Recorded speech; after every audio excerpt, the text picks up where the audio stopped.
مراسل جريدة الشروق في السويس، الزميل الصحفي الأستاذ سيد نون. مساء الخير يا أستاذ سيد، ماذا يحدث في السويس؟ مساء الخير حضرتك.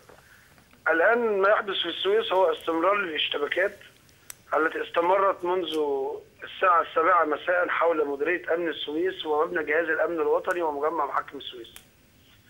ارتفع عدد الإصابات الآن بطلقات نارية وطلقات خرطوش بين المتظاهرين إلى أكثر من 9.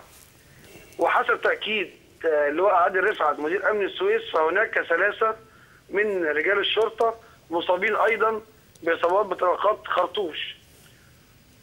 ده في نفس الوقت الذي يتحدث خلاله المتظاهرين عن وجود مسجلين خطر وبلطجية يقومون بالاعتداء على المتظاهرين. مين اللي تحدث يا أستاذ سيد عن ده؟ عدد كبير من شباب الألتراس وعدد كبير أيضا من المتظاهرين المنتمين لتيارات سياسية بيأكدوا أن هناك تعاون ما بين أجهزة أمن وعناصر خارجة عن القانون، وده بينفيه مدير أمن السويس وبيقول لا، الموجود على أرض الواقع أن هناك طرف ثالث هو من يقوم بالاعتداء على قوات الشرطة والمتظاهرين في السويس. وبيأكد أيضا أنه تم رصد وجود الطرف الثالث وتصويره والتوصل إلى بعض الأسماء. تم رصد وجود الطرف الثالث حسب تأكيده. يطلع فراغ. حسب تأكيد مين يا أستاذ سيد؟ معلش حسب تأكيد اللواء عادل رفعت مدير أمن السويس. طيب شكله إيه؟ حد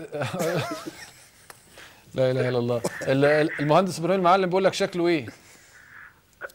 هو بالتأكيد يا فندم يعني زي ما بيرسموا الأستاذ عمرو سليم. لا إله إلا الله. لا طيب طيب أستاذ سيد، أين توجد هذه الاشتباكات؟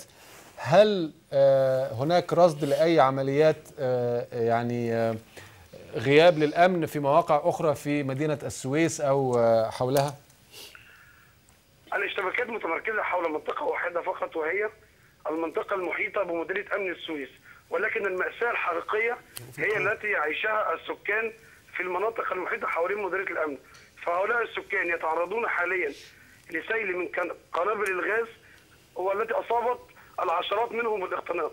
في نفس الوقت التي يطلق على بعض النوافذ داخل المنازل طلقات نارية، وهو ما أدى إلى صرخات كثيرة جدا واستغاثات لا يقوم أي أحد بالاستجابة إليها. وقد اتصل بي أكثر من أسرة قامت بالاتصال وطلبت النجدة لكي تتوقف قنابل الغاز، وأيضا لكي تتوقف إطلاق الرصاص على نوافذها. عدد الموجودين لحد دلوقتي في محيط مديرية الأمن في السويس قد إيه؟ وهل كانت أي محاولات يعني لإثارة شغب أو اقتحام للمديرية؟